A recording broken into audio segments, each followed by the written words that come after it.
নমস্কার, তন্দ্রা লিটল ওভেনে আপনাদের সকলকে স্বাগত। আখচার আমাদের বাড়িতে রুটি সকালবেলায় জলখাবারে বেঁচে যায়। বেঁচে গেলে সমস্যায় পড়ি। কি হবে এই বাঁচা রুটিটা দিয়ে? হয় কাককে দিয়ে দেবো, নাহলে কুকুরকে দিয়ে দেবো, না হলে ফেলে দেবো। তিনটের একটা।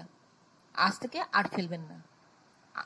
এইভাবে রুটি দিয়ে বেঁচে যাওয়া রুটি দিয়ে সুস্বাদু খাবার তৈরি করে নিন।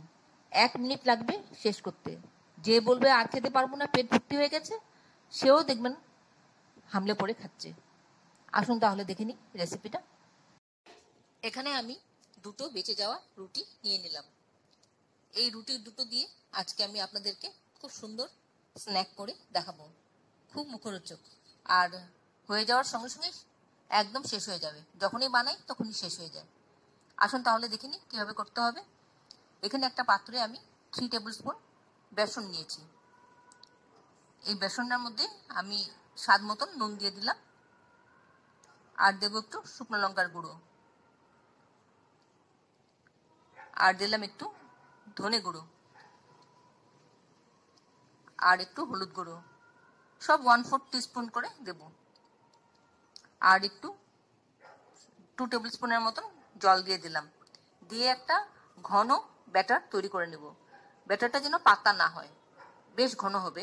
যত ঘন হবে ততই ভালো হবে, আর কি খেতে ভালো লাগবে।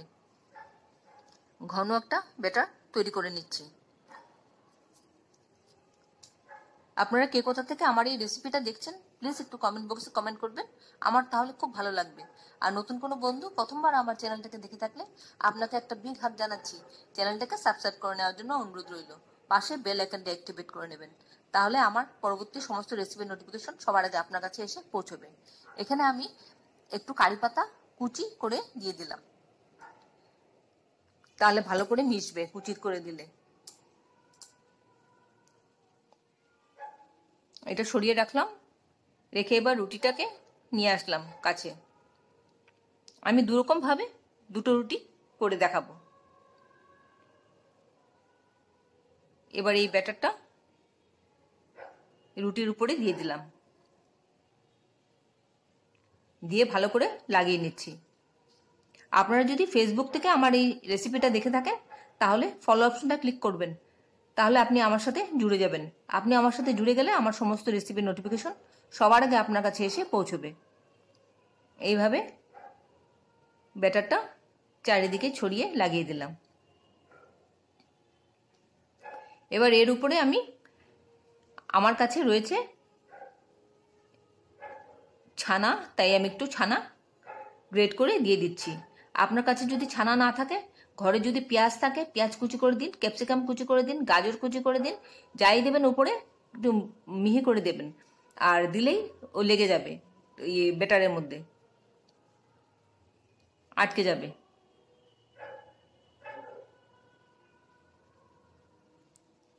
আমি এইভাবে পনিরটা দিয়ে দিলাম। দিয়ে এবার প্যান একটা বসিয়ে দিয়েছি, তাতে সামান্য একটু তেল দিয়েছি। দিয়ে তেলটা একটু গরম হলে এর মধ্যে আমি ব্যাটারটা যেদিকে লাগানো আছে সেই দিকটা উল্টিয়ে দিয়ে দেবো। এইভাবে উল্টিয়ে দিয়ে দিলাম, আর ফ্লেমটা আমি মিডিয়ামে রেখেছি। এবার উল্টো দিকে উপর দিকটাতে আবার ব্যাটারটা লাগিয়ে দেব। আবার পরিমাণ মতন ব্যাটার নিয়ে নিচ্ছি, নিয়ে চারিদিকে স্প্রেড করে দিচ্ছি। এইভাবে চারিদিকে ছড়িয়ে দেবো। আবার ছড়িয়ে দিয়ে আবার উপর থেকে ছানা গ্রেট করে দিয়ে দেব। আপনি দুদিকে দুরকম ভাবে দিতে পারেন, বা একই জিনিস দুদিকে দিতে পারেন, যা খুশি আপনার। আমার তো যখন যেরকম ইচ্ছা হয় তখন সেরকম ভাবে করি, আমি ঘুরিয়ে ফিরিয়ে করি। আমি আবার পনিরটা গ্রেট করে দিয়ে দিচ্ছি উপরে।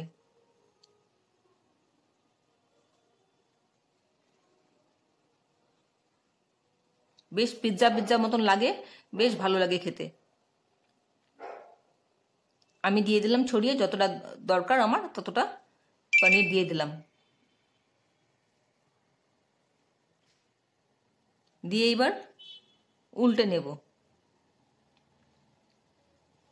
ভালো করে চেপে চেপে লাগিয়ে দিলাম।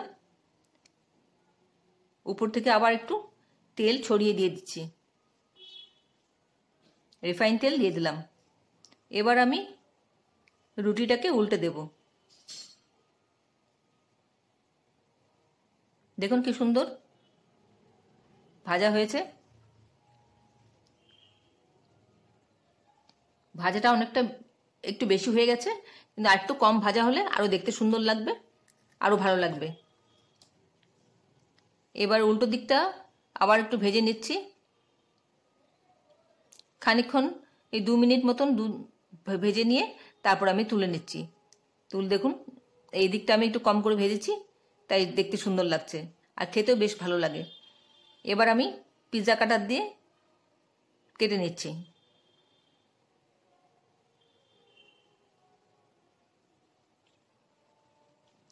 চার পিস করে নিলাম।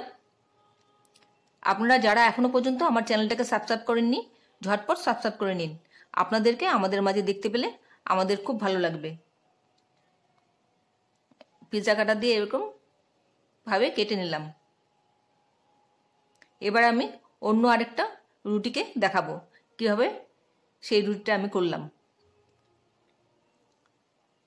আবার একইভাবে মিশ্রণটা তৈরি করে নিলাম, নিয়ে ছড়িয়ে দিচ্ছি রুটির মধ্যে।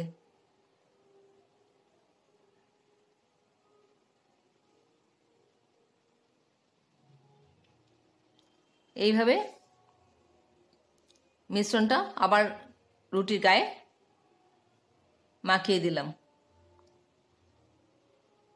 আশা করি আপনাদের ভালো লাগছে আমার এই রেসিপিটা। যদি ভালো লেগে থাকে তাহলে একটা লাইক দিবেন আর বন্ধুদের সাথে অনেক অনেক শেয়ার করবেন। এখানে কিছু সাদা তিল আছে, তিলটাও খুব হেলদি জিনিস, আর তিলটা দিয়ে খেলে বেশ ভালো লাগবে। তিলটা যখন ভাজা হয়ে যাবে না, খুব সুন্দর সুন্দর সুন্দর গন্ধ বেরোবে আর বেশ ভালো লাগে, ক্রিস্পি ক্রিস্পি লাগে, খেতে বেশ ভালো লাগে। সাদা তিলটা আমি ভালো করে ছড়িয়ে দিচ্ছি। খাবেন তো আমরা তো নিজেরাই খাবো, তাই একটু ভালো করে দিতে অসুবিধা নেই, ভালো করেই দিচ্ছি। আপনারা একটু ভালো করেই দিয়ে করবেন।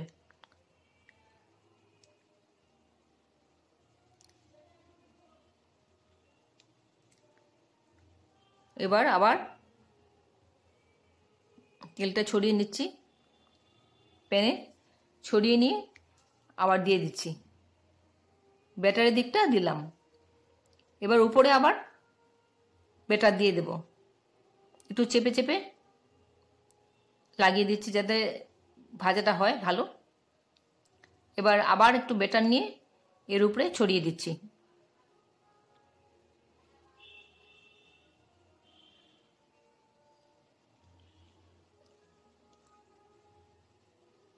আমি অনেক সময় করি একদিকে তিল দিই আর একদিকে ডিম দিই, সেরকমও করি। তাহলে বাইরের দিকটাতে তিলটা রাখি আর ডিমের দিকটা ভেতর দিকে থাকে, ভেতরে একটু পুরো ভরে দিয়ে অনেক সময় দিয়ে রোল করে দিই। যখন যেরকম ইচ্ছা হয় তখন আমি সেরকম করি। আমার কাছে রুটি মোট কথা বেঁচে গেলে সে নষ্ট হয় না, কিছু না কিছু আমি বানিয়ে কাজে লাগিয়েই দেব। এইভাবে তিলটা ছড়িয়ে দিচ্ছি। অনেক সময় অফিসের টিফিনেও আপনি এটা নিয়ে যেতে পারবেন, বাচ্চাদেরকে স্কুলেও দিতে পারবেন টিফিনে।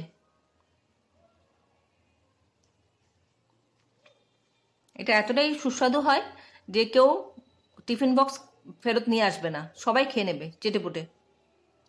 কি বন্ধুরা, ভালো লাগলো তো রেসিপিটা?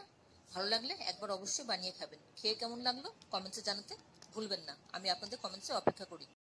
এতক্ষণ ধৈর্য ধরে আমার এই রেসিপিটা দেখার জন্য আপনাদেরকে অসংখ্য অসংখ্য ধন্যবাদ। আপনারা সকলে ভালো থাকবেন, সুস্থ থাকবেন, ঈশ্বরের কাছে কামনা করি। আর এই ধরনের নতুন নতুন রেসিপি দেখতে আমার চ্যানেলটাকে সাবস্ক্রাইব করে নেবেন, পাশে বেল আইকনটা অ্যাক্টিভেট করে নেবেন, যাতে পরবর্তী আমার সমস্ত রেসিপির নোটিফিকেশন সবার আগে আপনার কাছে এসে পৌঁছয়।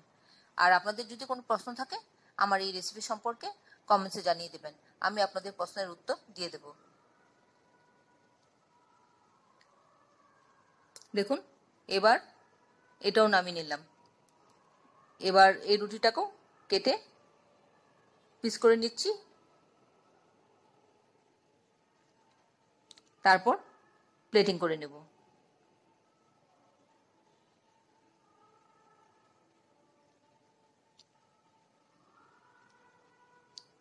এরকম 4টা পিস করে নিলাম, নিয়ে সাজিয়ে নিয়ে আসছি। দেখুন কত সুন্দর লাগছে। আমি টমেটো সস দিয়ে দিয়েছি, আপনাদের ইচ্ছা হলে দেবেন, টমেটো সস খাবেন, না খাবেন না, এমনি খাবেন, এমনিতেই ভালো লাগে। তাহলে ভিডিওটা আজকে এখানে শেষ করছি। আবার দেখা হবে আপনাদের সাথে পরবর্তী অন্য কোনো এক রেসিপিতে। আপনারা সকলে ভালো থাকবেন, নিজের খেয়াল রাখবেন, পরিবারের খেয়াল রাখবেন। নমস্কার।